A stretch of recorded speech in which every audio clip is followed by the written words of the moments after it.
Thank you for being here. I really appreciate you coming out on a Monday night. There's many other things to do. But for me, one of the most important things to do is to really think about what's going on in the world and try to understand what's going on in the world. So as a teacher and as a parent, I think a lot about what are the most important things for us to be thinking about as teachers and parents and just as adults in terms of what's happening in the world. So my thinking is that really having a shared understanding for like the social context that we're living in is really important. Before we can really get into the nuts and bolts of teaching and learning and parenting, the more that I think about it, the more I realize that it's so important that we are all on the same page about what our basic problems are, because we can't sort of fix the problems in the world if we don't have a shared understanding about what they are. And it's hard to really get any traction in terms of forward movement for making things better for our children if we as adults aren't getting our act together, sort of trying to make things better in the world, in our grown-up adult world. So for us, it's important to just ask ourselves the question, what is our worldview? What is our understanding of what's going on in the world? How are we transmitting that to our children? Because really, we are transmitting so much to our kids about what stresses us out, what's important, how we live our lives. So the more that we can get metacognitive and reflective about how we're showing up in the world, the better off we'll be, and the better off they will be. So I'm thinking about this in terms of us sort of taking a step back and thinking about what's the water we're swimming in, right? Like, what are the things that we're taking for granted? What are the hidden systems, structures, processes, and assumptions that we're living in that we might not always actually see clearly and think about? What is our understanding of the world? How are we communicating that? How are we making sense of it all? And this is both in terms of what's going on outside of us, like how the economy affects us, how technology affects us, how our environment affects us, but also internally, what are our frames of reference? What are our interpretive frameworks that we're taking for granted and looking through, but not always looking at and really seeing them for what they are? So I'm going to talk a little bit about what's going on in the world and some basic things that I think are really important for us to be aware of. And then I'm also going to take a look inward and talk a little bit about psychology and human development so that we can have a shared understanding about what are the lenses and frameworks and structures that people are using to understand the world. How are those conflicting with each other? And how can understanding them help us in ourselves and in our relationships to kind of make some real progress? So first of all, thinking about the world around us, we are surrounded by wicked problems, right? Really big, hard to solve, complex, evolving problems. Figuring out the global economy and inequality, climate crises, runaway technological progress, ineffective government, and there's just an overall increasing complexity of our social environment and an acceleration of all aspects of life that it can feel really overwhelming reading the news or really getting into books about what's happening. And we're seeing a real lack of leadership in the world around some of these big and seemingly intractable issues. And because of the increasing complexity of what's going on in the world, a lot of people orient themselves towards ways to reduce that complexity, right? And we try to find really overly simplistic ways to understand what's going on, and I'll give some examples later. But what I'm arguing tonight is that we need to find a way to not do that and to really open ourselves up to the fullness of what's happening and thinking about what's the most expansive and comprehensive framework that we can adopt as a parent, as a teacher, as an adult to really grasp and grapple with what's going on. And an important thing to think about in terms of that is how much things have changed, not only in terms of what's happening in the world, but in terms of how we make sense of the world. In the past, people pretty much always understood things based on how their group or religion told them, right? It was very given. It was a very given orientation. And nowadays, we're in a very different world just in terms of information, where there are many different competing and contrasting facts. There's this notion of post-truth or truthiness, right, where it's hard to even tell what's true and what's not. And that's a big part of what we're grappling with. So I will talk a bit about that tonight. So speaking of truthiness and truth, it's good to start off with some data, right? Like some actual facts about what's going on in the world. Even just this is overwhelming, but if we look at socioeconomic trends, if we look at Earth system trends like resources, if we look at GDP, if we look at population, if we look at water use, you see a lot of exponential growth curves. Right? And exponential growth curves can't continue indefinitely. So we're going to have to find some way to just come to peace with that and grapple with that. And we can see that we're going to have to make some big changes one way or the other in a lot of ways. And many people are really getting past the point of thinking that we can and really starting to think about what's called deep adaptation, right? Like how are we actually going to adapt as a species to the cliff that we're about to go off? So, whoa, overwhelming, but it's true. So we need to deal with it and think about what the implications of that are. We're actually in a new geological age right now. We're calling it the Anthropocene or the Anthropocene, right? Because humans have had such a big impact on the Earth that it's a completely new stage of life on Earth. And we don't really know how it's going to play out, but we have a lot of signs that we need to start paying attention to. And history shows that political decision-making during peaks of wealth skews toward continuing business as usual, right? And right now we're reaching a wealth peak in terms of GDP going off the charts, but we're also reaching a resource peak, right? So we're going to have to find a way to make some big changes. So I want to talk a little bit about economics, actually, because thinking about the water that we swim in, the economy actually is a big part of the water that we're swimming in and has a big impact on our lives. It has a big impact on our schooling, on our understanding about what schooling and education and our jobs and our lives are all about. And I want to talk a little bit about, sometimes people talk about how much progress that we've made, and we often reference how quality of life has gone up and how GDP has gone up. And you can see the chart on the left showing GDP in all these countries going way, way, way, way up. But there's we need to think about how GDP really masks a lot of problems. It masks inequality, and it doesn't really correspond to human values, right? So things like oil spills, wars, and natural disasters all increase GDP, right? So we have a mass incentive misalignment where we're encouraging things that increase our overall wealth production, but aren't necessarily improving quality of life. The chart on the right, the green shows GDP going up. The purple shows what's called genuine progress. So, it may not be the perfect measure of what actual progress is, but you get some sense of how increasing wealth overall does not equate with happiness. Another way to think about that is just thinking about inequality and how when you have a society that is very unequal, it spells a lot of problems for the people in that society. This chart, you can ignore the blue, but the green shows at the bottom percentages of the population, and on the vertical scale, global income growth. So this is worldwide. You can see for pretty much 99% of the population, there's hardly any growth. So when you look at numbers of the economy doing great, we're really talking about all of that wealth being concentrated in almost the top 1% of the population, both globally and in the US.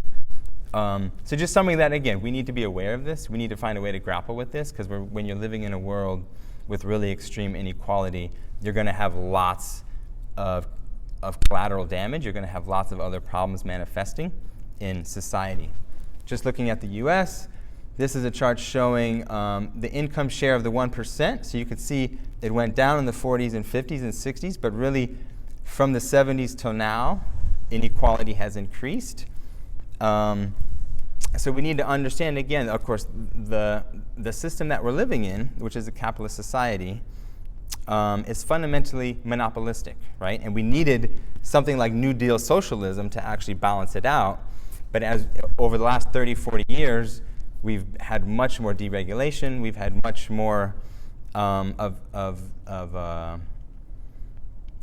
we enter sort of a post-scarcity world, where we actually don't really need to be thinking about work in the same way, we're still fundamentally locked into an economic system that is fundamentally unequal and concentrates wealth at the top.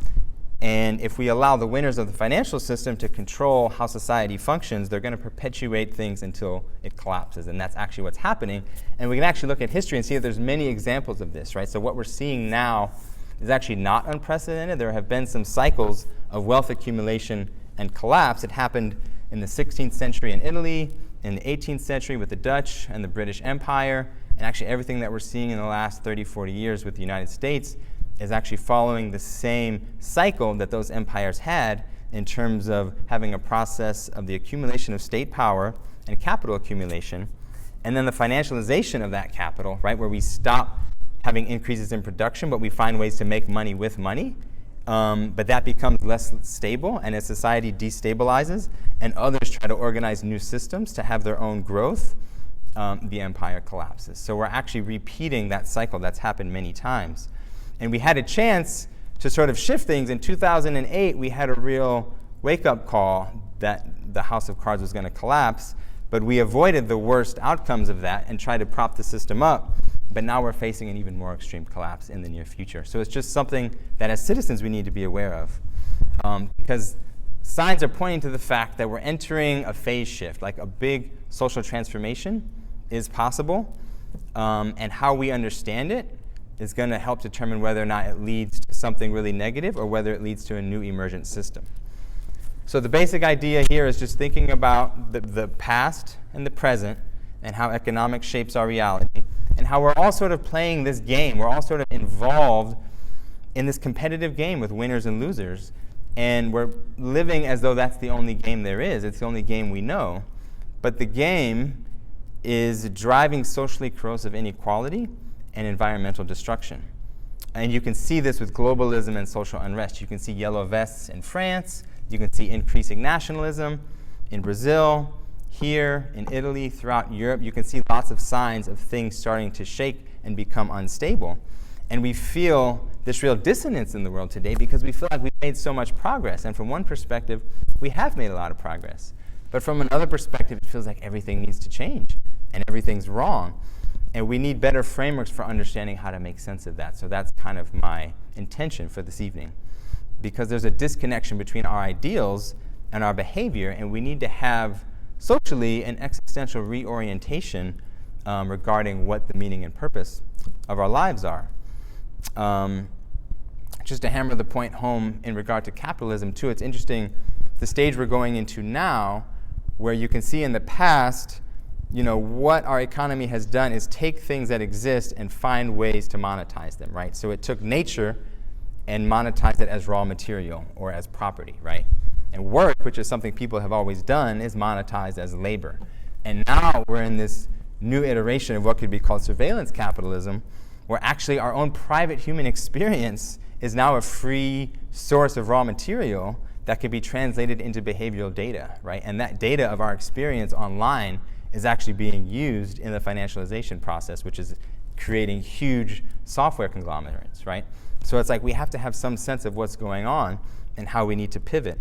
And it's not really about demonizing capitalism or modernity, and I'll get more into why we actually can't demonize it and why we can't just over-critique what's happening. We have to find a way to embrace what has happened and embrace the thinking that has led us to that, but still transcend it and get beyond it. Because if we don't change direction soon, we are going to end up where we're going, right? So that's a little bit about the present and the past, right? We are in an economic and environmental and global situation that is just not sustainable. So thinking a little bit about the future, which is important if our background context is thinking about the future generation, big changes are coming, right? The future is going to be radically different. There's just no way around it. Not only because the systems that we're embedded in are dysfunctional and accelerating, but just because that's kind of the nature of evolution and change. And digital technology could be liberating, and we can potentially find ways to use technology to help us solve our problems. But understanding economics is important because our digital technology has borne through and taken over by the economic logic that dominates the modern world. So we have to find some way of shifting the relationship between technology and economics if we're going to get free of some of these dynamics. One interesting way of thinking about where we're going and the moment of time that we're in is thinking about the 4 industrial revolutions. So, in the 18th and 19th century, we had the Industrial Revolution with the steam engine and the creation of textiles and mass production, and what a huge transformation that was for society. In the early 20th century, there was a second industrial revolution around steel, oil, electricity, the telephone, the light bulb, and the internal combustion engine. So that was a huge transformation that totally changed the world. But starting in the 80s, there was the digital revolution with the computer and the internet. And of course, we can see what a radical transformation that has been.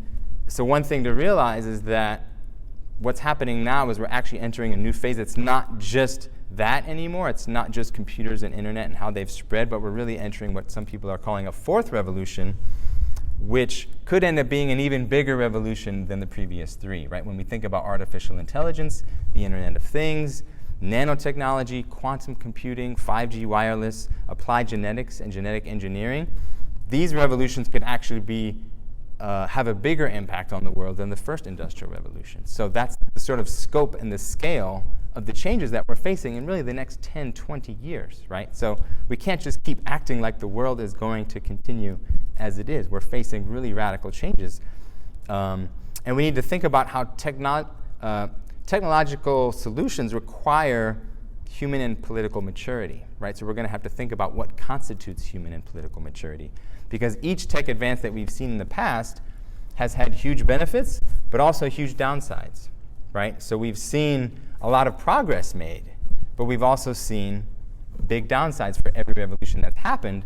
So the same principle will hold true for the coming revolution, except the problem is that the scale is so much bigger and the power is so much more that the downside could be even worse, right? So with the Industrial Revolution, we faced the downside of pollution, right? Sweatshop labor, inequality, right? And like lower quality of life for some people. But with the technology revolution that we're facing now, we really don't even know how to predict or conceive of what the impacts could be of something like nanotechnology or artificial intelligence. So the question is for us too, background question, is technology the answer, right? And what is the larger context that these emerging technologies are a part of, and how will they be organized and coordinated? So to pause a little bit and think about our connection to our roles as parents, teachers, adults, and thinking about the future, we have to also acknowledge that the stress of this increasing complexity is being pushed down into schools and families. And the pressure to prepare children for the future is often counterproductive. So we need to really think about what are the healthiest and sanest ways to prepare our children for the future. It's not cramming more information into their brains and testing them all the time as a clue. But we're seeing real toxic stress of poverty, drug addiction, screen addiction, increase in depression and suicide. In the United States, as of 2010, 1 in 5 adults were on at least one psychotropic medication. As of 2017, over 7 million children are on psychiatric drugs, right? 7 million kids. 3.6 million are on ADHD medication, and over 2.1 million are on antidepressants. So we have to slow down and think about that. So on Saturday morning, I'll talk a lot more about that. I'll talk more about technology, smartphone addiction, how we're basically being unconsciously programmed to experience neuromodulator rewards every time we use technology because of the release of neuromodulators like dopamine and serotonin in our brains, right? So like our relationship to a screen-based world is completely new and unprecedented. And we need to actually slow down and think about what is involved in preparing ourselves to live in a healthy way with this new environment. As the former vice president for growth at Facebook was quoted as saying, "The short-term dopamine-driven feedback loops that we have created are destroying how society works." End quote, right? That's from an insider at Facebook. So we'll talk more about that on Saturday. And also, I'll talk more about sort of the business of education and how the impact of our government being run as a business, driven by quantitative data and geared toward economic interests, has had a huge impact on public education. And the last 30 years of educational policy can really be seen as a bipartisan failure to protect children from neoliberalism, right? And the orientation that we have towards the economy has carried over into our orientation toward education. And the sort of background sort of meta theory around public education has been reductive human capital theory, where the whole purpose is to prepare human labor for the labor market, right? And we need to get out of that whole mentality somehow and really expand our awareness of what education is all about, because the path that we're on, again, is just really not adequate. So thinking about just the culture at large, too, we have outdated educational structures, we have work-life burnout, degradation of social trust, political polarization, college and national debt, income stagnation, political authoritarianism, cultural fragmentation, wealth inequality. We have a long list of problems. Why are we heading in these directions, right? That's the big question. What other paths are available to us? What possibilities are there? So I want to argue that all aspects of society are interconnected, and we need to understand the dominant perspectives that are dominating in all these areas of life. Because the culture wars and the climate collapse are really aspects of what I'll call a meta-crisis of human development, right? We construct problems and understand problems in ways that confound our ability to address root causes. So we actually have to understand the educational process in a deeper way and the process of human development in a deeper way if we're going to end up with people who actually have the capacity to solve the problems that we're facing. Because the problem really is bounded rationality, right? We have a lot of different perspectives, people who have rationality that's bounded and limited in different ways, when what we really need is more unbounded whole systems views of what's happening in the world. And instead, we've gotten increased nationalism and Donald Trump, right? We're sort of getting the opposite of what we need in terms of how we're seeing reactions to these problems. But we also need to understand why that has happened and how that's a reaction to some of the dynamics that are taking place.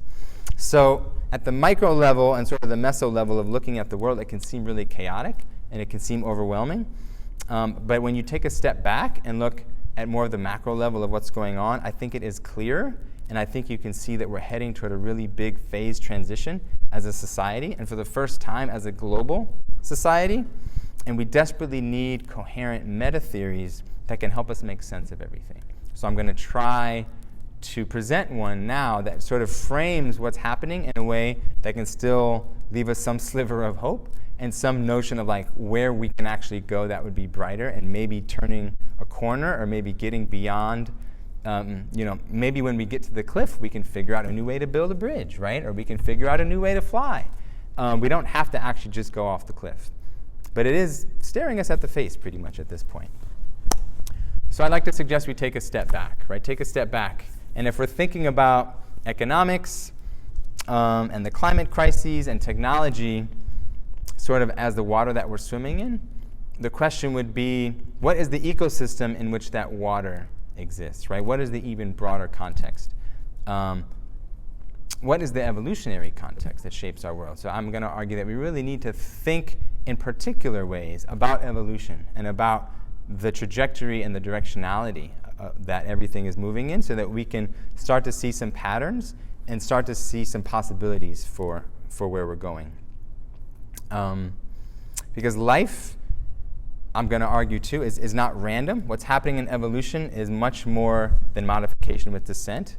The second law of thermodynamics actually shows us that it's an engine of complexity because complex adaptive systems effectively dissipate energy, right? And energy, there's so much energy being processed everywhere, and it needs to be dissipated. And actually, by creating more complex organisms, it helps dissipate that energy. So there's an internal drive in the universe to create more and more complex systems, right? So the fact that I am a complex system that is actually aware of evolution is not an accident, right? There's an internal directionality in that direction. So the question is, what are we being pulled toward, right? What is the directionality of where things are going? Because human development is just one aspect of an evolutionary process that has been happening for over 13 billion years, right? The universe is still evolving. We sometimes, I think of it as though that's what happened, and now here we are. But obviously, if we just think about it for a moment, it's an ongoing process. So the future of evolution is just as open and amazing as all the changes that have happened. We are the part of the universe that has become aware of its own evolution and its own development, and this is the insight that we need to really help us shape our educational systems, right? Because I think it would be helpful to think of education as the process by which we determine how to support, foster, and direct the development of our species, right, in the context of a larger evolutionary process. So we need to broaden our understanding of that and see that also it's the evolution not just of material reality, but also of the experience of that reality as well, right? Inside and outside, subjective and objective, there has been a development in both of those domains, you could say.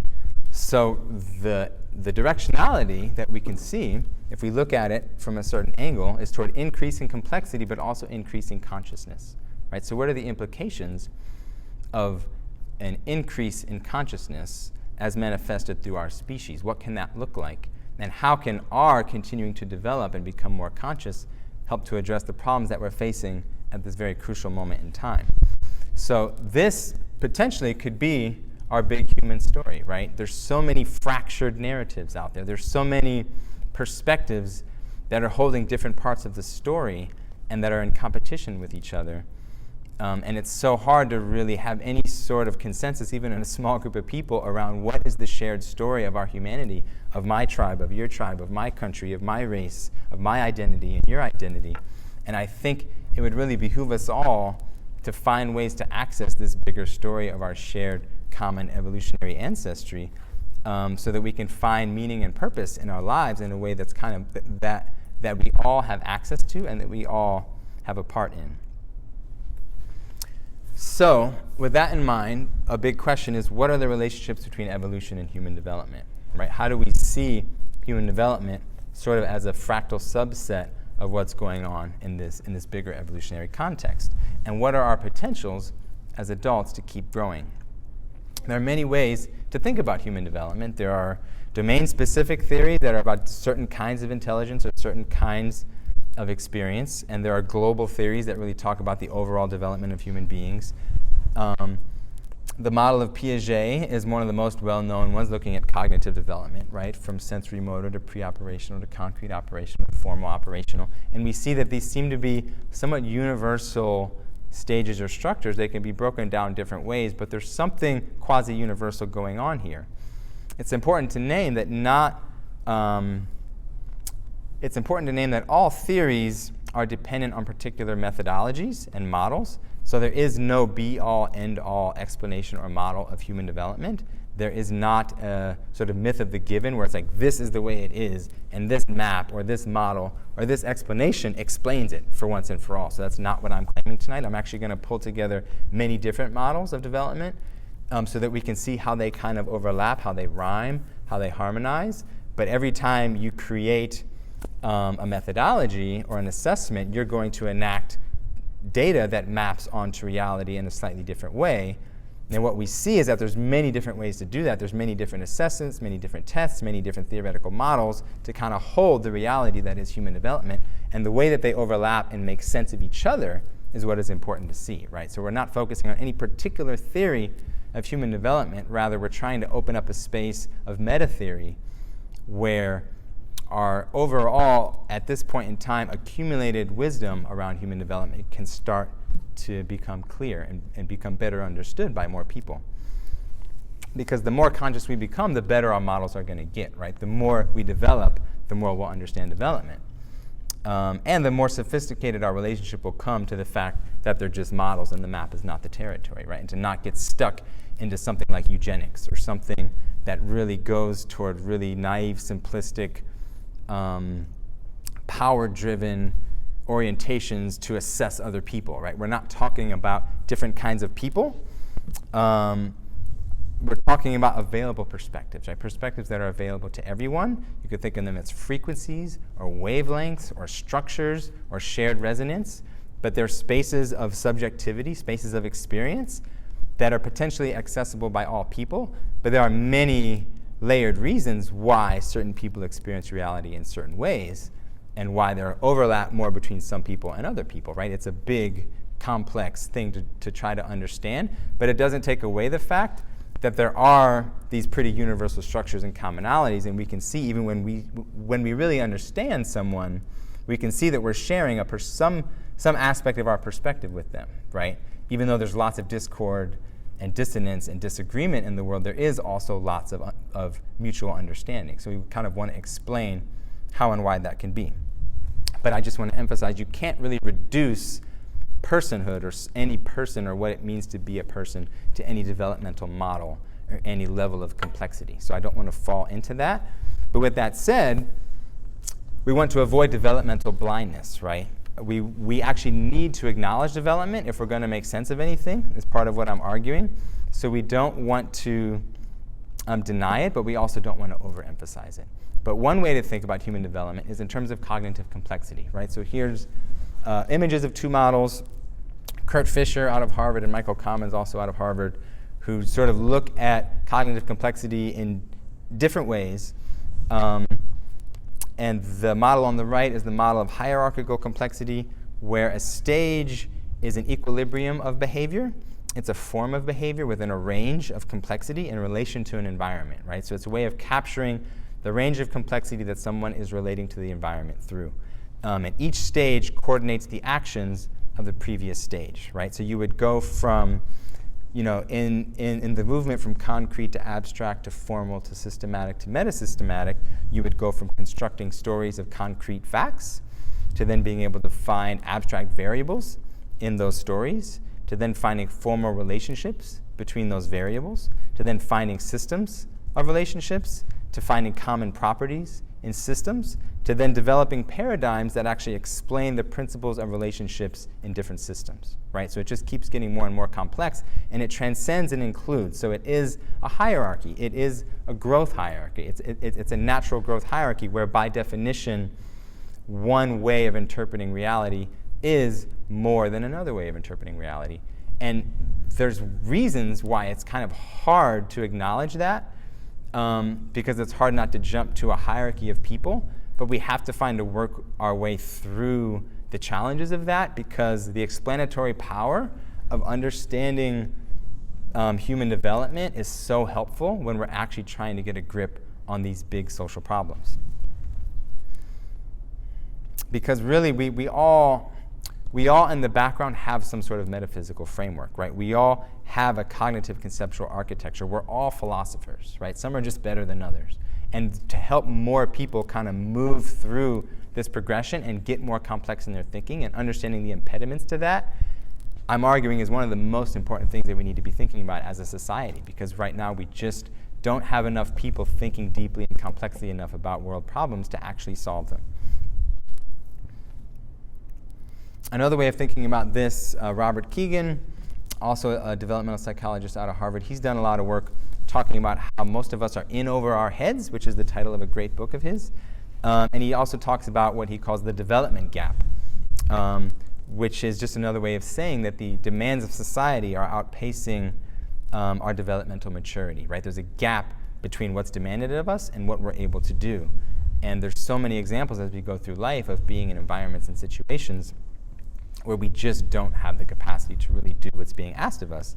And there's a lot of talk in the education space and the business world space about 21st century education and 21st century jobs and all the skills that we need workers and kids to have. We need a capacity for innovation and self-management and responsibility and self-direction and creativity. But when we're talking about 21st century skills, I think it's helpful to see that a lot of the time we're actually talking about stages of human development, right? We're talking about people who have actually gone through certain stages of complexity and are able to really manage the world that they're in. So the more we understand about those stages and about that process of growth, the better off we're going to be, because just saying the buzzwords isn't really helping anyone, right? So one way that Keegan talks about it is just looking at three major stages: socialized mind, self-authoring mind, and self-transforming mind. And in some large-scale studies that have been done, really just showing that the percentages of adults are really in between the socialized stage and self-authoring stage, right? So socialized being really kind of still group-centric, like you're mostly adopting the views and beliefs of those around you, not really able to think clearly and rationally enough for yourself to kind of stake your own claim to reality, whereas self-authoring, you're able to do that more. So moving toward a more systematic way of understanding things, to have your own personal, coherent sort of system of understanding that actually somewhat makes sense, and you're not stuck in the inconsistencies and paradoxes and contradictions of some given framework, whether it be from your culture or your religion or your family. And self-transforming really being moving more toward metasystematic and paradigmatic, where you're really able to critique the systems and become post-conventional and really not just be self-authoring in the sense that you have your own view and can stand on 2 feet, but really helping to create the sort of post-conventional new ideas that are going to help move society forward. So if our children are going to be system transforming and actually changing the systems that are making the world operate, they're going to have to be self-transforming, right? They're going to have to get to the point in their early adulthood, hopefully, where they're seeing clearly enough and complexly enough that they can actually start to change the systems that they are embedded in, right? We need to change our own environments instead of just being products of our environment. And that is a shift that can happen when you become conscious enough to be aware of and critique the environment that you're living in, right? As opposed to taking it as a given and trying to be successful within that environment, right? So that's often what happens sort of at this self-authoring stage. You see a lot of CEOs, you see a lot of successful people. They have the capacity to be successful within the system as it is, and they're still playing that game, that win-lose game, and they can be the winner, and they're much more likely to be winners than people who are stuck in that more socialized level of complexity. But they're not changing the game, right? They're still actually winning at a self-terminating game. So we have to get more people past that threshold to stop caring so much about winning the game and start caring much more deeply and passionately about changing the rules of the game. So these predominant structures, we can also see them not just in individuals, but we can see them in groups and cultures, right? So when we think of traditional society, modern society, postmodern society, right, we're seeing different demographics of complexity. We're seeing different percentages of the frequency with which different complexity of mind is showing up in different groups. So another way to think about this, another lens that's helpful is thinking about values, right, and the evolution of human values. So we can see through history sort of the emergence of what we could think of now as traditional values, right? Order, hierarchy, purpose, rules, discipline, right? They've been around for thousands of years at this point, the basis of many of the world religions, and the sort of basis of what we think of when we think of conservatism a lot of time, like conserving those traditional values. But we saw beginning, widespread with the Enlightenment, maybe a little bit in Romanticism, definitely from the founding of this country and the French Revolution, you see a more rational, scientific, often more secular, advancement, progress-oriented view, right? We can think of that as the modern worldview, which gave birth to the modern world and all the problems that we were talking about in the beginning, right? There's this sort of dignity of the modern world and the dignity of modernity that gave us so much progress, so much science, so much knowledge, so much technology, and yet the disaster of modernity too, right? Because that worldview, that approach to reality, was a novel emergence at one point in time, but it has reached its terminal end, right? It's no longer historically appropriate in the 21st century. Like the modern orientation to life and the modern world is now anachronistic. It's not fitting with what we're facing now. And we've seen new perspectives emerging, right? New values emerge, which we could really see on the world stage starting from the 60s, right? Over the past 50 years, we've seen new values of compassion, sensitivity, diversity, networking, what we think of as green values, right, or postmodern values. So we see these showing up much more than we did in the past. So we see this unfolding spiral of values and identity, or what we could think of as value memes. And it's a progression of symbolic codes that we can internalize independent of our cognitive complexity. So this is one piece here that is important to tease apart, that there's a difference between content and structure, right? So now we're living in a world where all these value memes have emerged, especially these three big ones. The traditional world is present in our life, the modern world is present, and the postmodern world. They're all interpenetrating, right? And different groups of people are resonating with different values. But depending on where you live, what your subculture is, what school you go to, who your family is, you're learning what language to use, you're learning what concepts to use, but that doesn't mean that you've gone through the stages of complexity yourself, right? So if you're a child today and you have very progressive postmodern parents and you're learning all about diversity and equity and inclusion and you want to save the world and be super green, if you're 10 years old or 12 years old or 15 years old, you're still coming at that with a socialized mind, right? You have a socialized mind and you're adopting the words and the values and the language of your group.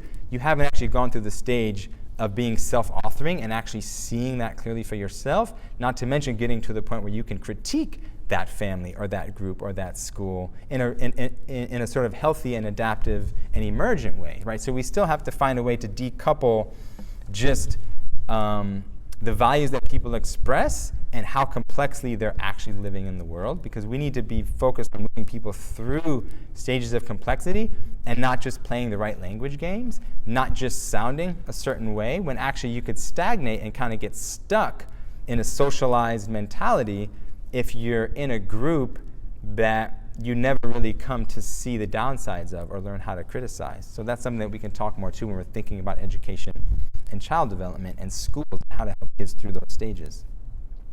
Because we all have a complexity bias, right? And we all have values bias. We all intuitively prefer forms of reasoning that correspond to our own stage of complexity and our own structure, right? So we can see some inherent conflicts that are almost inevitable in society when different groups are resonating with these different levels of complexity and these different values.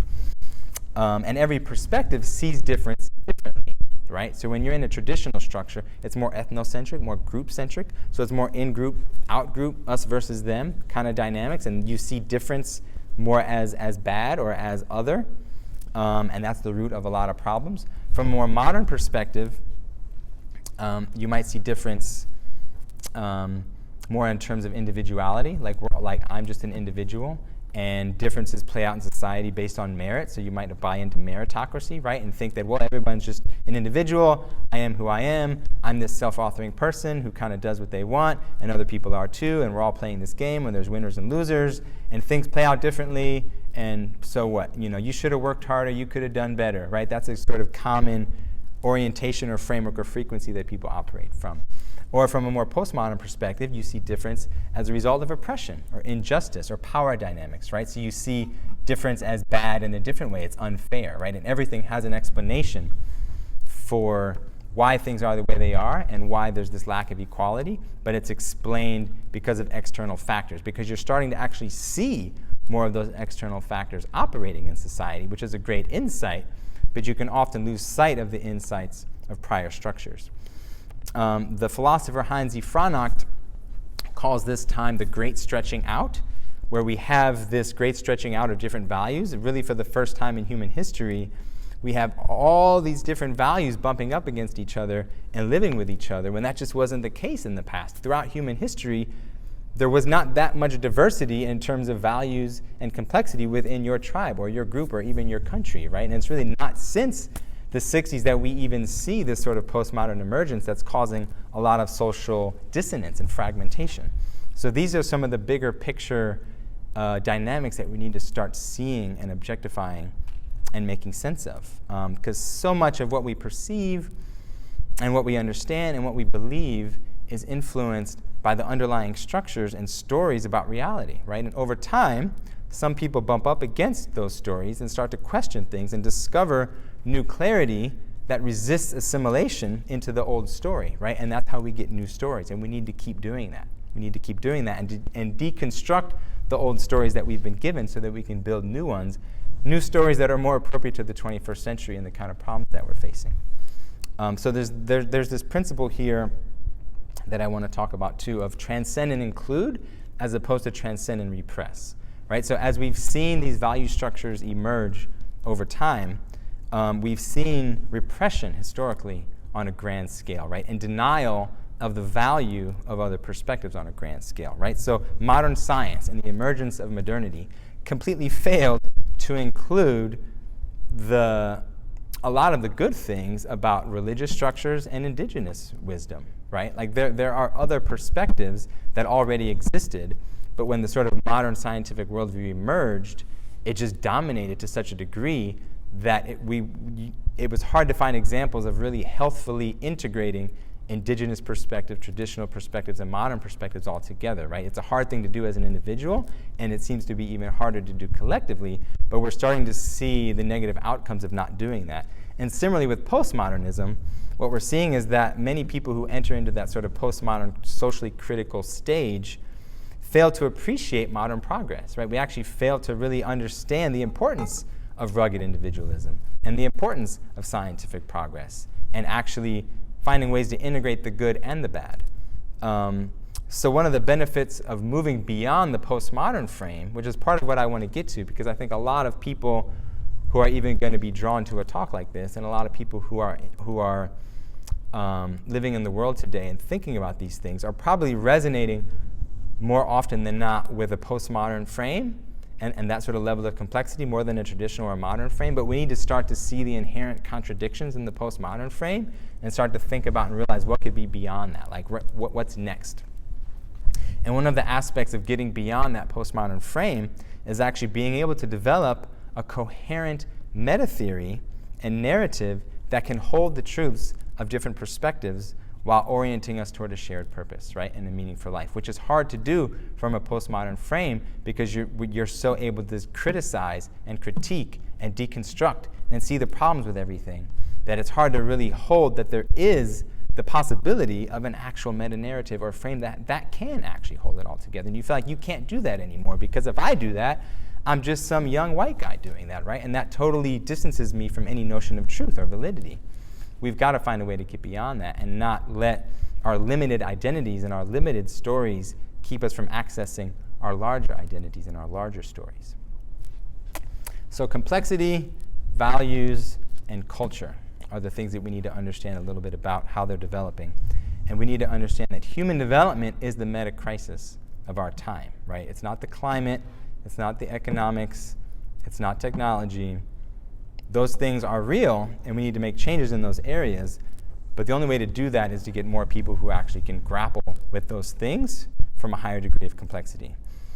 We need to see the process and change the game, right? See the process of what's happening and change the game that we're playing. The social game that we're playing of winners and losers and competition and acting like the collateral damage of the environment and social inequality aren't going to catch up to us.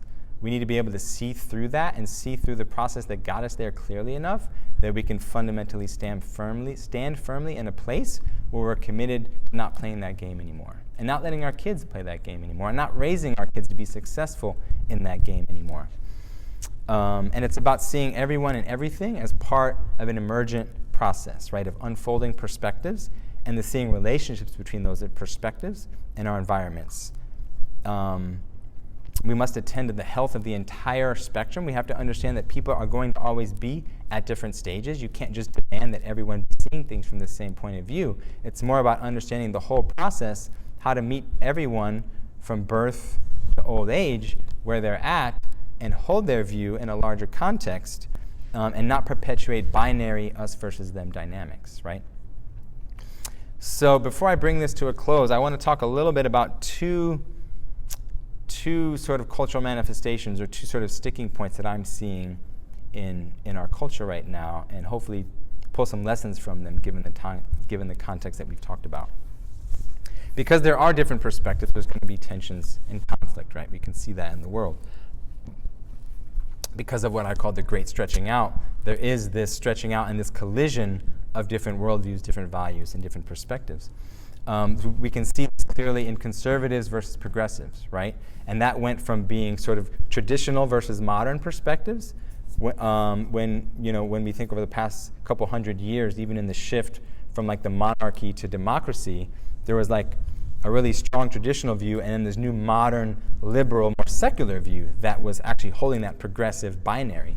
But now it's more complicated because we've gotten beyond that sort of modern, secular, classical, liberal view.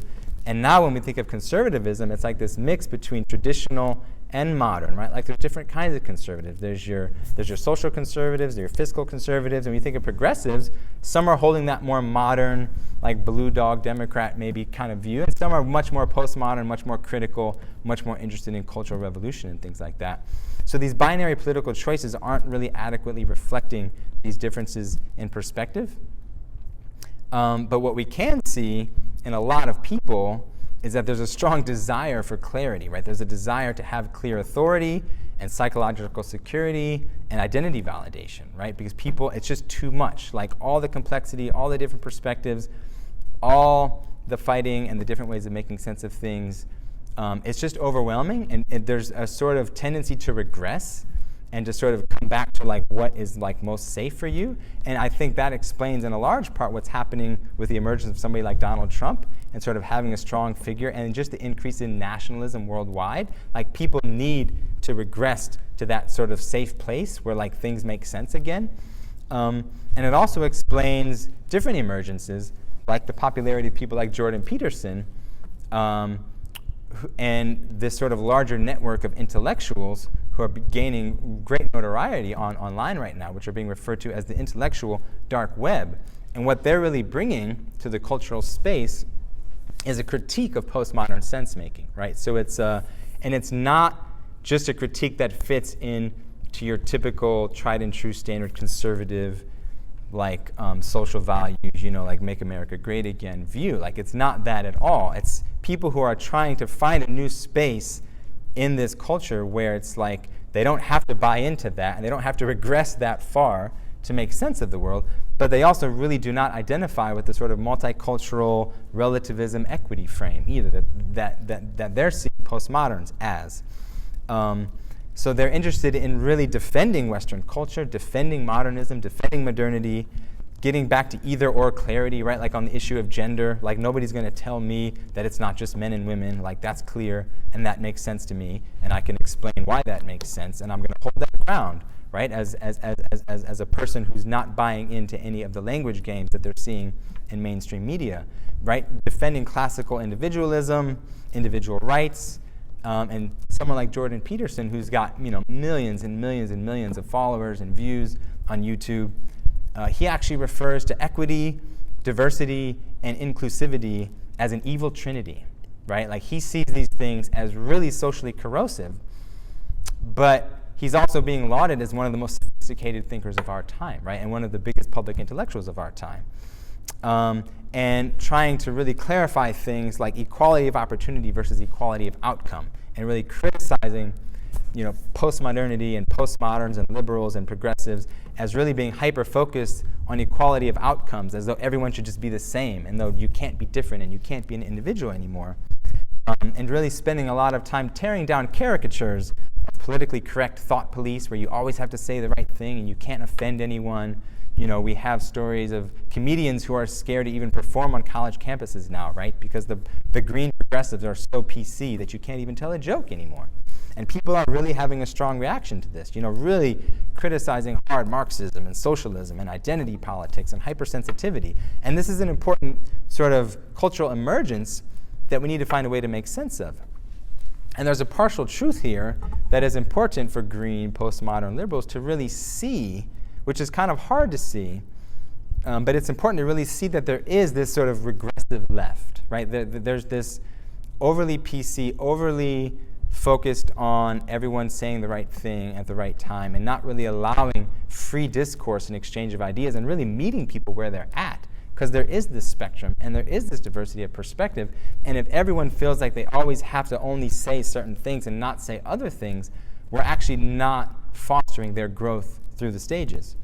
And we can also see at a more abstract level that the sort of dominant postmodern paradigm leads to relativism ultimately, right? It's hard to really know where you can put your foot down anymore. Like, what is it that is grounding for values and truth? If it's not modern science, right? If it's not our sort of Western traditions of like truth seeking, right? If it's not our government, if it's not anyone who is white or in a position of power or has a lot of money, like where do you find truth that's actually going to pull people together? And this is that sort of fragmented world that I was talking about, where you can't have a meta-narrative anymore. You can't have a big picture anymore, because nobody is free from the critique of being socially constructed, right? Like, you only have your little view, but it makes people feel like they're in a box that they can't get out of, right? And people want big truth with a capital T. So if they can't find it beyond postmodernity, they're going to find it like 2 stages shy of postmodernity, right? And also just reducing all problems and all power to oppression, right? Like it's just too easy, and life is more complex. And what people like Jordan Peterson and the intellectual dark web, they're actually trying to point out some things that actually just complexify the postmodern story and point out that it's really not all about power and oppression. There are other dynamics involved. There are other forces involved. And we have to make peace with this, because we're seeing a big backlash, right? And we're seeing Trump, we're seeing nationalism, we're seeing the spread of really anti-progressive thought, like embedding itself in media. And we need to find a way to somehow acknowledge the real limits of the stage that we're at as the left or as Greens or as postmoderns, if that's where you identify, and think about how to move beyond that. So the answer, though, for me, I think, which is interesting, is that actually development is the answer to both sides. And if you're thinking about this as like a sort of modernist, like a new modernist versus postmodernist sort of culture war that's playing out, neither side is really seeing that the answer to oppression, is not just deconstructing society. It's not just analyzing power games. It's actually human development, right? Because it's the lower stages that are more inherently oppressive. And you have to actually go through these stages of values and cognitive complexity to get to a place where you're less likely to oppress other people. And neither side is really seeing that. They're not at the point yet where they're able to get through that and sort of see the whole spectrum and realize that everything has its truth in its place, but they're not all equal. They're not all relative because there is this notion of development that's kind of holding it all together. And without intentional progress, we open ourselves up to regression and arrested development, which I think is largely what's happening in society today. I also do want to point out, though, that there's a real irony and hypocrisy to this sort of modern critique of postmodernity, because actually what we're seeing is white people getting really defensive about world-centric values and about this notion that everything boils down to like racism and wealth inequality or capitalism, right? Like they're tired of hearing critiques of capitalism, they're tired of hearing critiques of white supremacy, and they're really trying to preserve the status quo of meritocracy and individualism. And so, well, I'm not, actually most white men are not rich and powerful. Most white men are poor and depressed, right? Like that's an important fact to grapple with. And when they try to talk about, sort of deconstructing that idea, they often point to outcomes as though they're relying on looking at outcomes to really explain why those postmodern structures aren't true. But I guess my point is it doesn't really add up. But we still need to own the fact that actually most white males are poor and depressed, right? So if we just keep harping on about white privilege and how lucky we all are, we're going to be alienating a lot of people. And we have to find a way beyond that where we're not putting people in boxes, but we're still addressing social inequality in a way that's helpful to everyone. Because ultimately we're left, at the end of the day, I feel like in society today, we're left with two dominant false meta-narratives, right? One is that there's no truth, right? The sort of postmodern relativistic world, there is no ultimate truth. Nobody has really the right to say what's true for you or me. That's leading to fragmentation and alienation and people just feeling, I think that has something to do with depression and suicide and people not being happy. Like, how do you live in a world where there's no truth? It just doesn't feel good, right? But the other default narrative is that, well, the market is the arbitrator of social life, right? Like, we're all just individuals and we're in this modern game and we're all just playing to win, and let the market decide what happens. And there's going to be winners and losers, and that's just the way it is. And that's self-terminating too, right? That's not sustainable. It's not working. And people aren't happy with that either. So we have to find some way beyond these two frames. And what I'm saying is the answer is just growth to what can be thought of as a more integral frame, where you're actually seeing, again, you're seeing the process, you're seeing things developmentally, you're seeing that there are possibilities for grand narratives, and you're more able to meet people where they are instead of getting stuck in limited identity and fighting against somebody else's limited identity. Because the sort of meta drive behind everything that's going on here is to find a way for previous stages to be heard and seen and included, right? Like a white man who's resonating with a sort of modernist, like capitalist, self-authoring viewpoint, that person needs to be acknowledged and seen and heard, right? Just like a person of color who's a feminist or a revolutionary or a progressive or a traditional Christian or a traditional Muslim or a postmodern Muslim or Christian or Buddhist. Like, we have to find a way for everyone to be seen and heard and understood and included in a bigger story and a bigger picture. So before I move on, though, a note on identity politics, because identity politics is a phrase that's really been latched onto as a negative thing. And it's being used by people who are defending modernism to sort of attack postmodernity and just, oh, well, any time that you're trying to be politically correct or that you're fighting for rights for a particular group, or you're just playing this game where you're this privileged minority and you're sort of using that like to leverage your social position or something, as though that's a bad thing. When I think it is important to find some way to acknowledge for people who are holding this view that all progress in equity has come through identity politics, right? Like, just look at women's suffrage. Women did not have the right to vote in this country until 1920.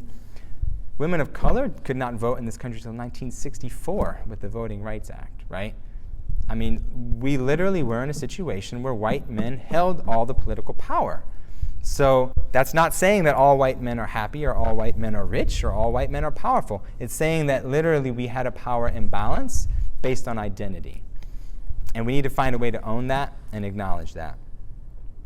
But it also cuts both ways, because we can see that the Trump election was actually strongly influenced by identity politics. And people trying to reclaim and reassert the pride of the white working class, right? So identity politics is important, and we have to find a way to acknowledge these different identities. So just on that note, I want to talk about race a little bit. And I'm going long, but I think it's important because it's something I haven't seen show up in these conversations about modernity and postmodernity and the intellectual dark web, which is that, your sense of self is a construction emerging in the interplay between self and environment. So if you have a racialized environment, you're going to have a racialized self. There's no way around that. And long-standing wounds in this country mediate the encounters between people of different races.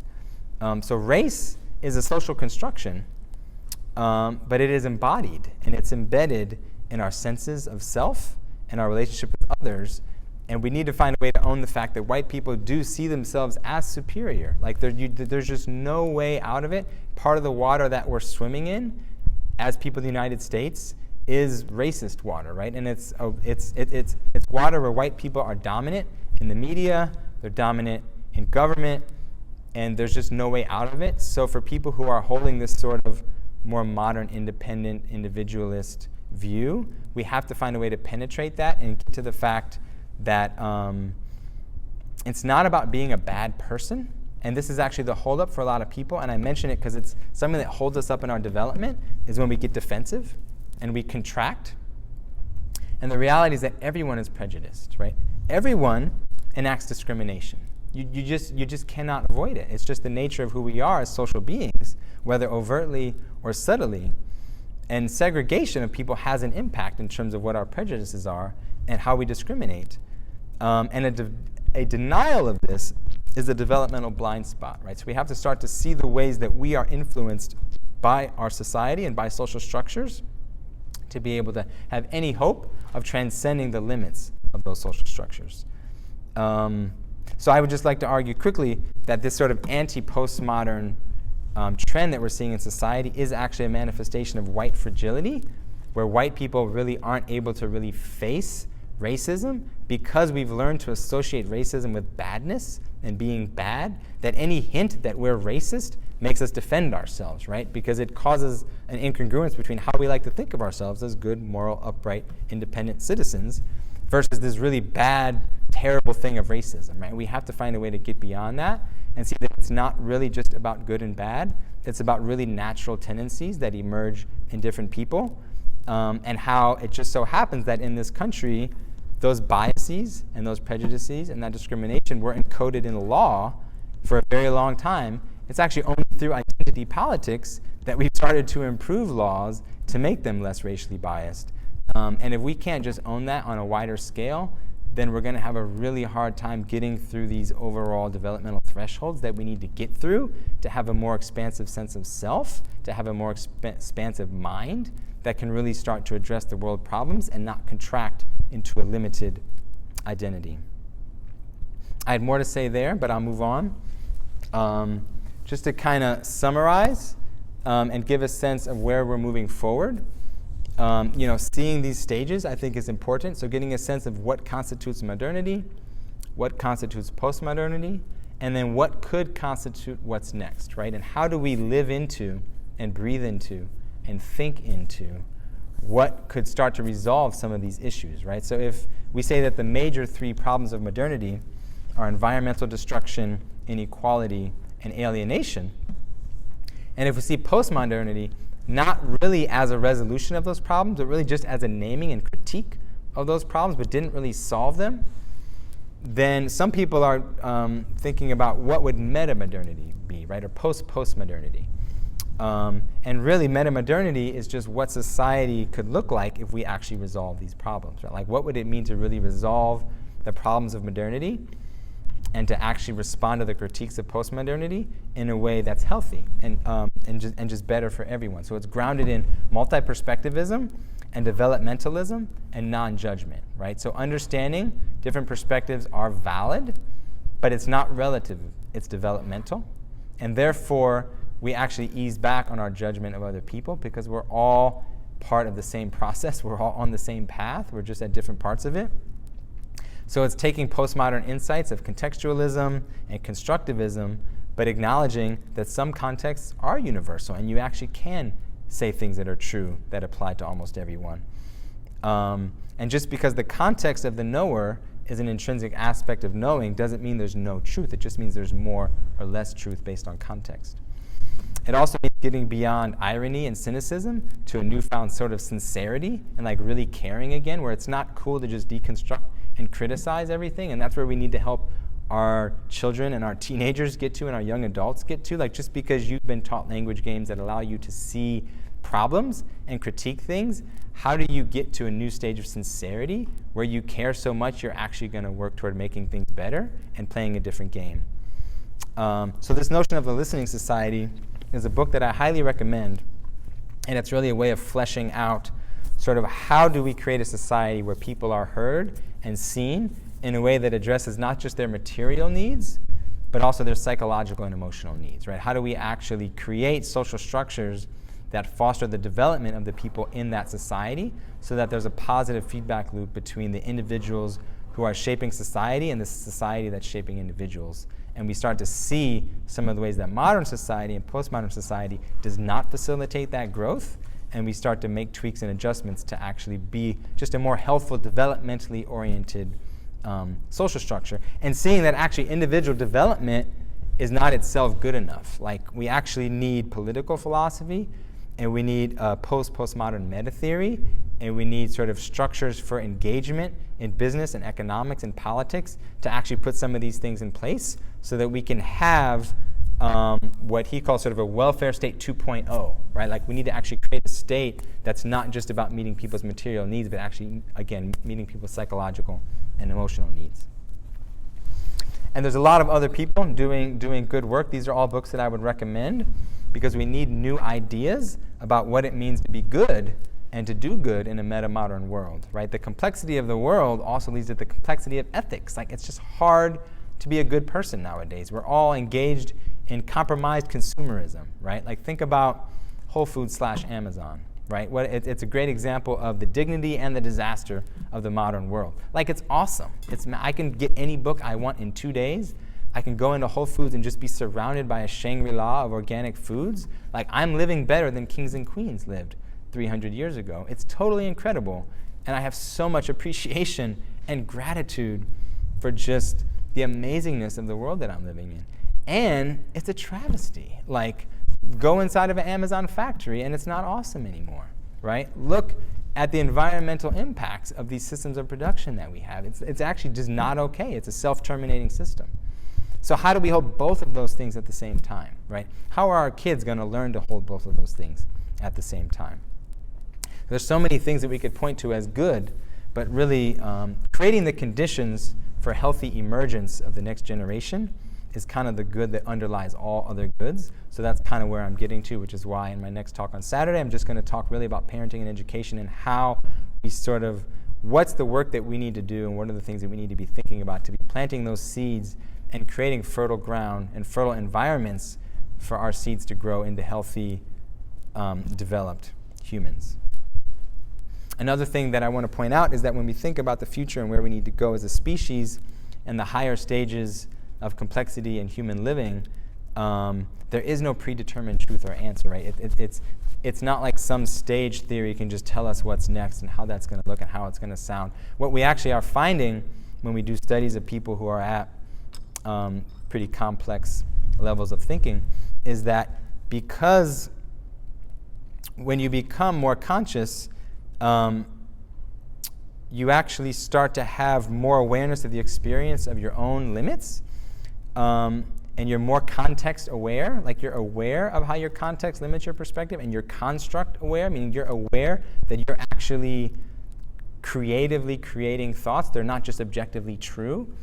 you actually seek a larger truth with others, right? Like the more you're aware of that, the more open you'll be to other perspectives, and the more you'll be interested in not just speaking and like winning an argument, but actually finding out new things with other people that you couldn't have figured out by yourself, right? So that sort of perspective leads itself to a different kind of engagement. And it's that kind of engagement that needs to start shaping our decision-making processes, our business processes, and our political processes, right? If people are actually coming together with a more open, aware perspective, not knowing that they don't know the answer, right? Like, when will we be ready for a politician, say running for president, who instead of always trying to convince everyone that they have all the answers, is actually just demonstrating that they're inhabiting the perspective that will allow answers to emerge through the processes that they will enact, right? So it's more of a process-oriented approach, and that's something that will dovetail really clearly with how we need to think of education. So when we're thinking about preparing children for that kind of thinking and that kind of world, what are the structures and environments that make sense, that give kids opportunities to sort of problem solve together, as opposed to just transmitting information to them as though there's one right answer to everything, and the game is to know the answer, right? The game is not to know the answer anymore. The game is to actually show up in a way where answers can be revealed through relationships and through interaction. So it's our job to create a new world for our children to swim in, right? We become more aware of the water we're swimming in, and then think about what we need to do to shift it. And again, it's not a linear plan from plan A to plan B, but if we play the game of life sort of in this spirit of seeing the process, I think we can show up in a different way as parents, as educators, as politicians, as whatever we're doing to really make some real changes. And understanding that the future is not just going to be an extension of past trends, right? There are radically creative possibilities. I also think the more that we're awake to some of these dynamics and some of these trends and the nature of human development, the more we can actually be alive again to like really positive, optimistic, concrete utopianism, right? Like concrete, real things that can happen that are somewhat utopian and like super positive and will be amazing. And all is not lost. But we do need more people to be having conversations like this to kind of wake up. So speaking of waking up, this is my last slide. And I just want to end with a reflection on kind of what we can do from an individual level, like with our own mind and with our own attention, how do we actually facilitate this process? And I think it's important to see that, whether we're talking about education or parenting or just life in general, it's not a means to an end. We really have to engage each moment fully and really see it as an end in itself. And one way that we can do that, which is actually something that people have been doing for a long time, and more people are starting to wake up to the fact of how important it is something like meditation, right? Because when we're meditating, what we're doing is we're actually recapitulating the process of macro-scale human development on a micro scale of our own experience, right? Because one thing that happens in human development is you have a perspective, and then when you shift and you actually grow to a new stage, that which used to be your subjectivity, your view, you're able to now see and operate on that. So it's like you're able to objectify what used to be your subjectivity, right? And you sort of go through that process in different ways, where as you get more complex in your thinking, you're able to see that which you were seeing through before, because you're not fused with it anymore. It's like you have more space, you have more consciousness or spaciousness internally. One way to look at meditation is that you're actually practicing that moment to moment. So if you're actually just aware of your thoughts, if you're aware of where your attention goes, you're not as fused with it. You're creating that space which allows an openness, which is metacognition, which is reflection, which is actually just literally an expansion of awareness, and starting to actually, through that process, by actually just practicing moment to moment, starting to realize the difference between awareness and attention even, right? And how actually so much of our suffering comes from how we wrongly identify something that's arising in our awareness as who we are, right? Whether it's our body, our speech, our thoughts, our mind, our identity, duality, right? What we're experiencing, we actually take it as real and take it as who we are, instead of just letting it be, letting it arise in awareness. And the more we practice that, the more aware we will be. And the more also that I think we can sort of attune to the field that's surrounding us, right? Instead of be perpetually like in our thoughts and sort of stuck in whatever structure our thinking is in, right? Because our thoughts are going to be resonating with a particular structure or a particular frequency or wavelength, but it's going to be confined. It's not going to be vast and wide open. It's going to be depending on all of the story of our life that has led to our thoughts being what they are, and being fused with that is actually arresting our development, right? Like identifying with your thoughts is arresting your development. And the more that you can actually release yourself from that and not identify with your thoughts, you're actually opening up space for evolutionary forces to move through you, right? Because you can't change stages through willpower necessarily. You can control your state through your attention and your will, and there's a relationship between your state and your stage. Changing stages is actually hard, and it takes time once you become an adult, and it's not just happening naturally anymore.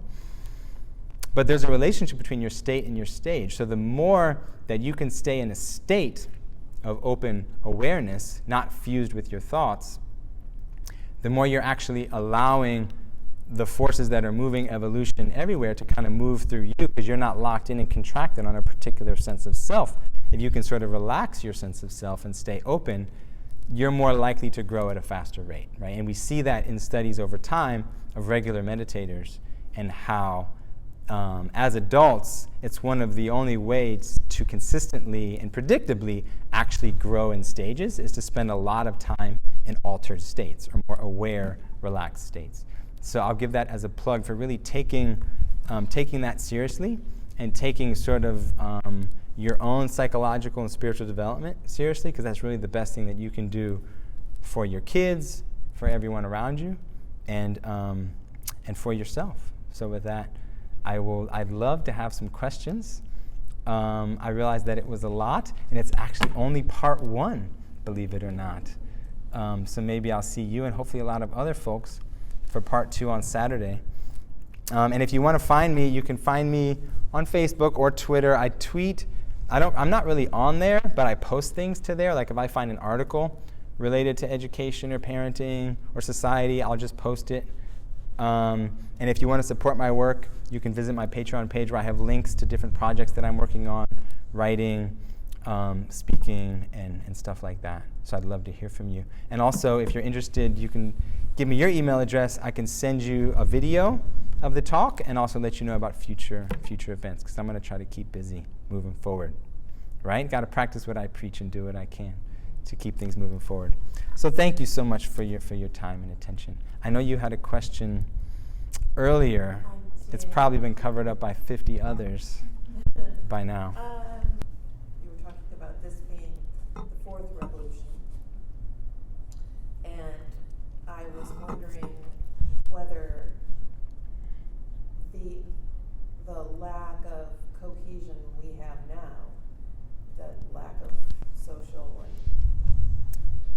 economic and political cohesion we have now, is it worse now, or was it bad also before? I mean, just as bad or worse before the others? Yeah, that's a great question and a really complicated question. And there is this sort of debate going on in different fields and different areas of discourse around the notion of progress, right? Like some people, like Steven Pinker and Hans Rosling, putting forward very rational sort of modern arguments for how things are better than they've ever been. Violence is decreasing, wealth is increasing, there's measures for showing well-being increasing overall. There's definitely, anthropology studies that show that violence and warfare, throughout history was always bad, and we have this, and sort of breaking down and deconstructing a sort of romantic notion of the past and romantic ideas about indigenous cultures and pre-modern cultures and hunting and gathering societies, and showing, really just making the good old-fashioned modernist European argument that things are really better. And I think that, again, that's a partial truth, but it's partial for a lot of reasons, right? I think that, like, I tried to actually deconstruct that a little bit by just unpacking GDP and showing how a lot of times they're showing overall well-being and wealth as though everyone's getting richer just because GDP is going up, and really, like, there's many qualitative measures that show that well-being is going down. Especially when you look at places that like have been colonized, and even if now, their GDP is higher now than it was 100 years ago. So aren't they lucky?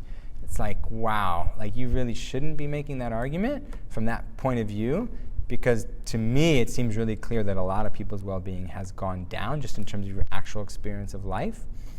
So I think that in that sense, the sort of postmodern critique of progress is important, but it's also important to hold that critique in a bigger picture that actually sees these trends and sees some of this directionality and does not get hung up on judgment and critique of the people who enacted the modern stage, right? Like Europeans mostly enacted modernism and sort of spread it globally, and they caused a lot of problems and a lot of destruction and a lot of suffering. But one way of looking at it is if you see the emergence of these structures and you see the kinds of pathologies and the kinds of imbalances that can arise as these different structures emerge, you can sort of see how in some version or another it would be really hard to avoid the oppression of prior structures and prior ways of being, and how violence and aggression and disagreement is just sort of inherent in all these perspectives, really, until you get beyond the postmodern into a point where you actually can see the health of the whole and really see it in this more evolutionary developmental framework. It's really hard to get out of enacting violence. I mean, that's the game humanity's been playing in different versions in almost every society in one way or another. So for me, it's really more about, it's not really about whether it's better or worse. It's just that it's bad for a lot of reasons. There's been suffering for a lot of reasons. And how do we actually phase shift and make it better for everyone? So I don't know if that really answers your question, because it's just so murky. I mean, you could look at, volumes of books. I really was trying to grasp at some hope. It's a rather bleak Mm-hmm. And so I'm assuming, make an assumption, that you don't have a revolution unless things are pretty bad. So I'm going to make an assumption, yes, things were bad. Mm-hmm. Maybe even as bad as they feel now. Mm-hmm. And I think whether it's been, I'm not saying it's been upward progress the whole way, but I hope that what you're saying, I hope we can do what you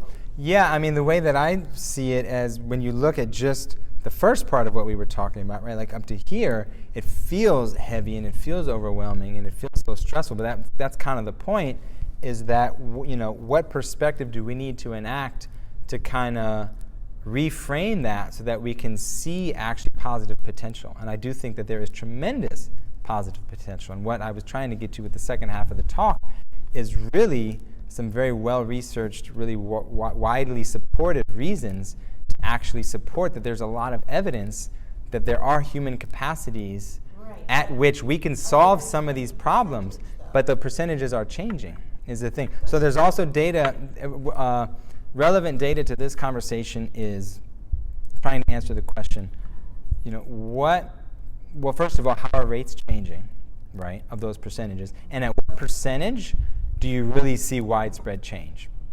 So there's interesting evidence to support, because people have tried to answer that question, that once you get to about 10% of the next structure, you start to see really widespread impact, right? So when you think about something like the European Enlightenment, it was definitely not the case that the majority of Europeans were enacting the scientific, secular, modern worldview. Not at all.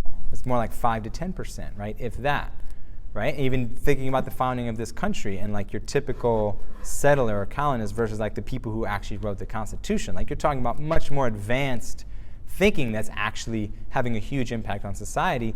Similar with the sort of postmodern revolution, when that really started to emerge and we saw finally the breaking through of like civil rights and really like strong orientations toward equity and social justice, it didn't take the majority of the population thinking that, right?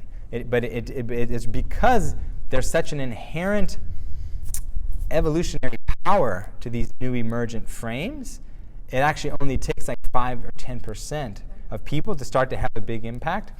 So, like, there's an integral philosopher, Ken Wilber, who I think is really important. He's up here a lot. He's worth reading, and he's been saying this. I mean, he's way ahead of his time. He was saying all this back in the 90s.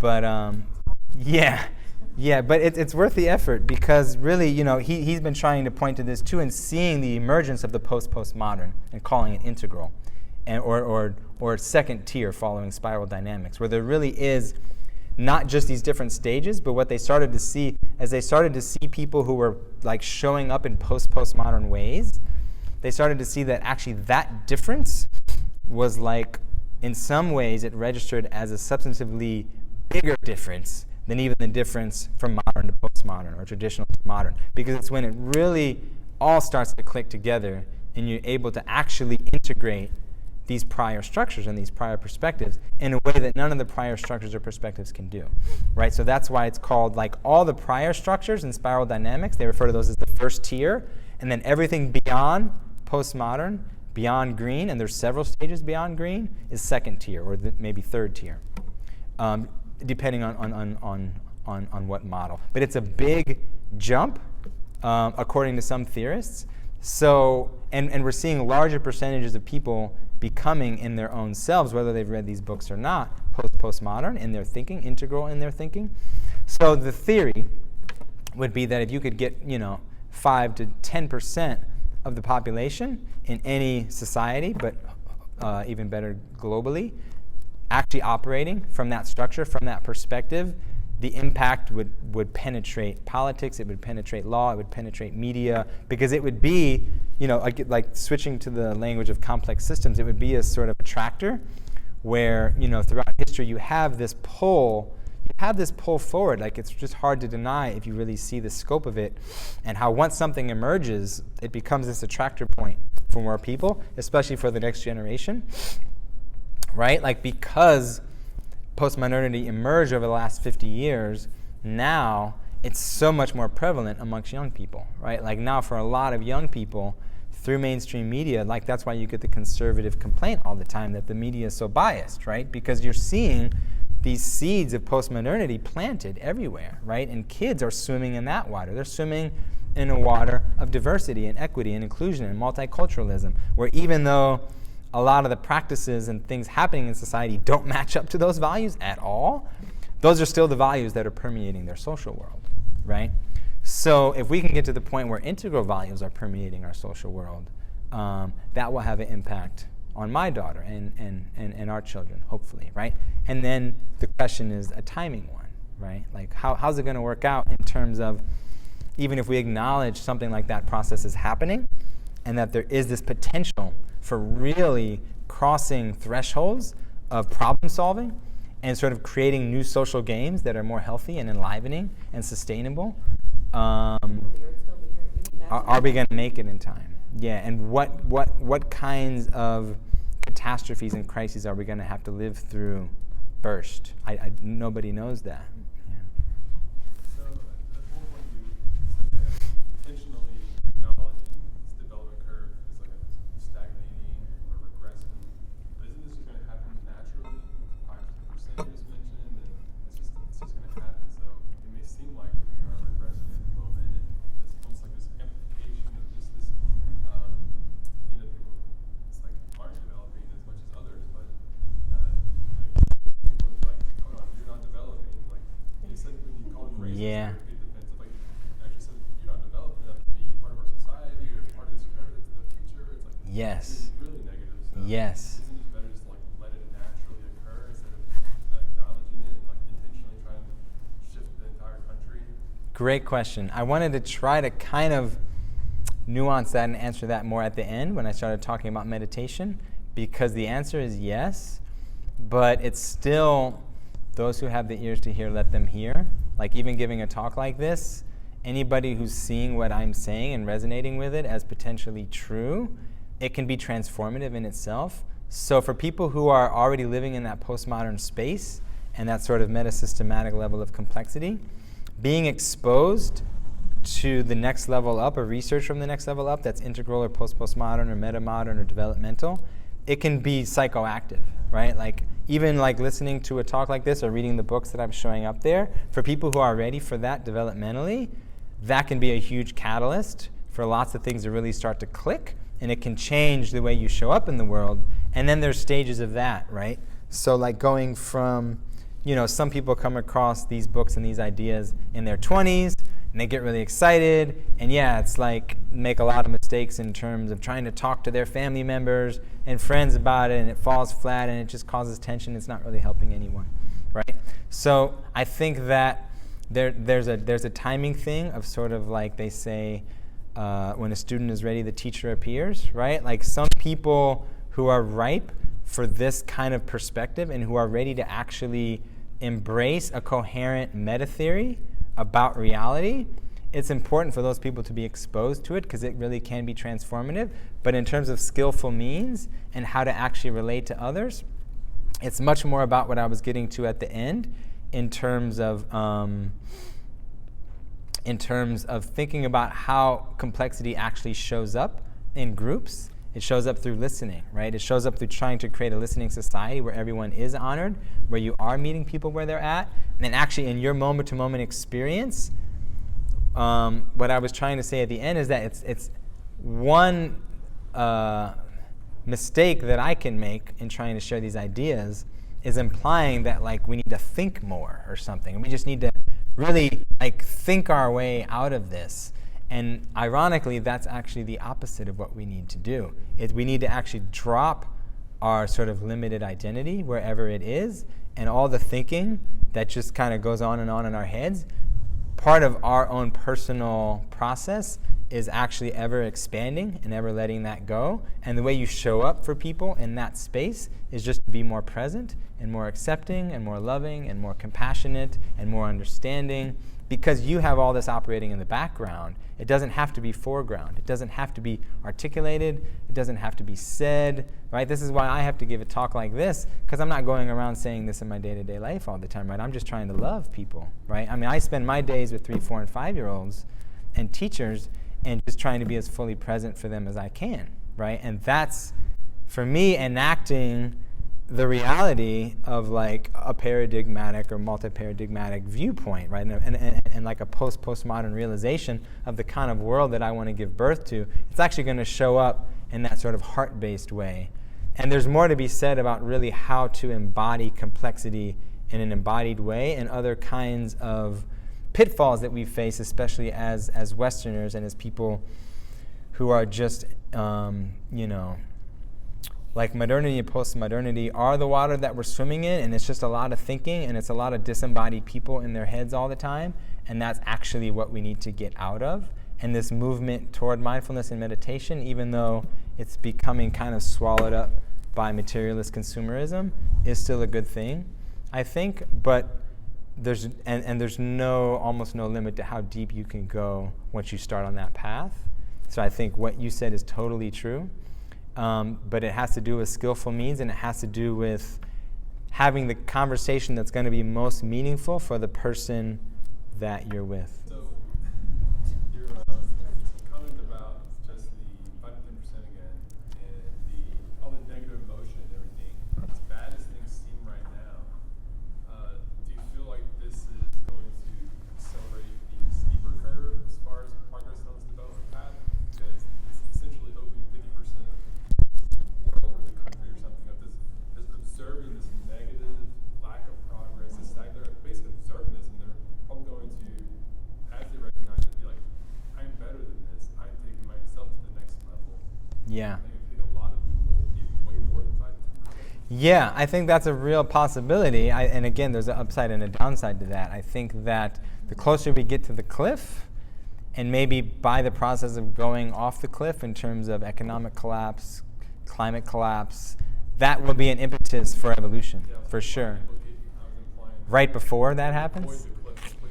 Yeah, it just depends on what data you're looking at and some people would just argue that that's actually impossible. that it's actually too late to not go over the cliff. It's just really going to be about how we respond. But nobody really knows what the cliff means or how that's actually going to unfold. So part of what I was trying to come across is the seriousness of it, and in like actually, we're all living in bubbles right now, just kind of acting like things are just going to continue as they are, and then there's some people out there really trying to shout from the rooftops like it's going to collapse really soon. Systems of production could break down, right? Like this is real. So I've read enough that I think that that's true, and that really challenging times are ahead. But I also believe in the indomitable human spirit, and I believe that people can come together in a situation like that in really beautiful ways. I mean, I know that I personally know hundreds of people who will respond beautifully when things get really hard, and will support each other and support as many people as they can. So I think that could be actually an amazing thing to witness in our lifetimes, perhaps, which is not to downplay the fact that it might also mean really, really hard times for lots of people. I don't know what it's going to look like. But I think the underlying point or principle or idea is possibly and probably valid, that kind of environmental pressure is a pressure cooker for development, potentially.